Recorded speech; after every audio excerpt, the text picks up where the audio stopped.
தமிழ்நாடு முழுவதும் ஒரு ஆண்டுக்கான சட்டமன்ற தேர்தலை முன்னிட்டு எடப்பாடி பழனிசாமி தமிழகத்தை காப்போம் மக்களை மீட்போம் என்ற பெயரில் மாவட்டம் வாரியாக சுற்றுப்பயணம் மேற்கொண்டு வருகிறார். அந்த வகையில் நேற்று வேலூர் மாவட்டத்தில் உள்ள அணைக்கட்டிற்கு எடப்பாடி பழனிசாமி பரப்புரை செய்ய வருகை தந்தார். அப்போது எடப்பாடி பழனிசாமி என் வாகனம் நின்ற பொழுதும் ஆம்புலன்ஸ் ஒன்று வந்துள்ளது, அதில் நோயாளி யாரும் இல்லை என்று கூறப்படுகிறது.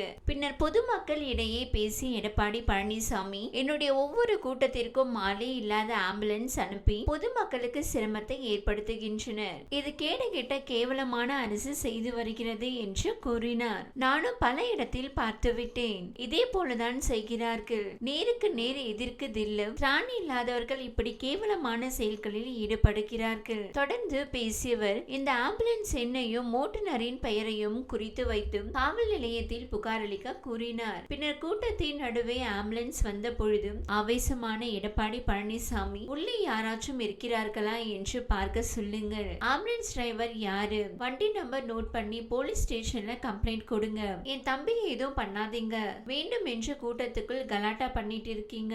அணைக்கட்டு சட்டமன்ற தொகுதி அண்ணா திமுகவின் கோட்டை என்று கூறினார். இது போன்ற 1000 ஆம்புலன்ஸ் விட்டாலும் மக்கள் மனதை மாற்ற முடியாது. கடந்த 20 கூட்டங்களில் இது போன்ற சம்பவங்கள் நடந்திருக்கிறது. இந்த அரசாங்கம் ஒரு கேவலமான அரசாங்கம். மேலும் அடுத்த முறை அதிமுக கூட்டத்தில் நோயாளி இல்லாத ஆம்புலன்ஸ் வந்தால் யாரு ஓட்டிட்டு வந்தாரோ அவரே பேஷண்டாக ஏற்றிக்கொண்டு போக நேரிடும் என்றும் பகிரங்கமாக எடப்பாடி பழனிசாமி எச்சரிக்கை விடுத்தார். இந்நிலையில் சென்னையில் முதலமைச்சரின் காக்கும் கரங்கள் திட்டத்தினை தொடங்கி வைத்த பின்னர் அமைச்சர் மா சுப்பிரமணியன் செய்தியாளர்களை சந்தித்தார். அப்போது பிரச்சாரத்தின் போது எடப்பாடி பழனிசாமி மிரட்டும் துணியில் பேசி இருப்பது குறித்தும் செய்தியாளர்கள் கேள்வி எழுப்பினர். விளக்கமளித்த அமைச்சர் மா சுப்பிரமணியன் பேசுகையில் தமிழ்நாட்டில் 108 ஆம்புலன்ஸ் வாகனங்களின் எண்ணிக்கை 1330. இந்த வாகனங்கள் உயிர் காக்கும் சேவையை செய்து கொண்டிருக்கின்றன.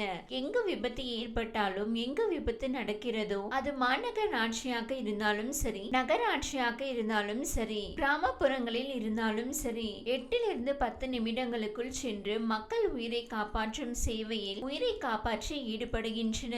தமிழ்நாட்டில் 108 ஆம்புலன்ஸ் சேவை போல உலகத்திலேயே வேறெங்கும் இது போன்று கிடையாது. தமிழ்நாட்டின் 108 ஆம்புலன்ஸ் சேவையை உலகம் முழுவதும் உள்ள நாடுகள் பாராட்டுகின்றன.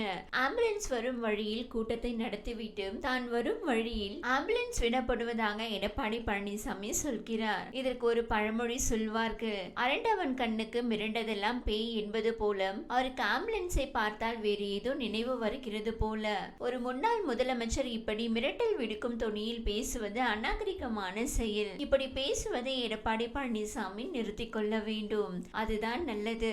இப்படி பேசுவதால் அவருக்கு தான் எதிர்ப்பு அதிகமாகும். ஆம்புலன்ஸை வேண்டுமென்றே அனுப்பியதாக கூறப்படும் குற்றச்சாட்டு அடிப்படையற்றது என்றும் இது அரசியல் உள்நோக்கத்துடன் பரப்பப்படுவதாகவும் அமைச்சர் சுட்டிக்காட்டினார். இந்த விவகாரத்தில் ஆம்புலன்ஸ் ஓட்டுநர் தனது மறுப்பை தெரிவித்து எடப்பாடியின் குற்றச்சாட்டுக்கு விளக்கம் அளித்தார். நோயாளி இல்லாமல் ஆம்புலன்ஸ் அனுப்பப்பட்டதாக கூறுவது உண்மையல்ல. அணைக்கட்டு மருத்துவமனைக்கு நோயாளியை ஏற்றி செல்வதற்காகவே ஆம்புலன்ஸ் சென்றது என்று அவர் தெளிவாக கூறினார். பிரச்சாரத்திற்கு இடையூறு செய்யும் நோக்கத்தில் ஆம்புலன்ஸ் அனுப்பப்பட்டதாக கூறப்படுவதும் தவறான குற்றச்சாட்டு என்று ஓட்டுநர் வலியுறுத்தினார்.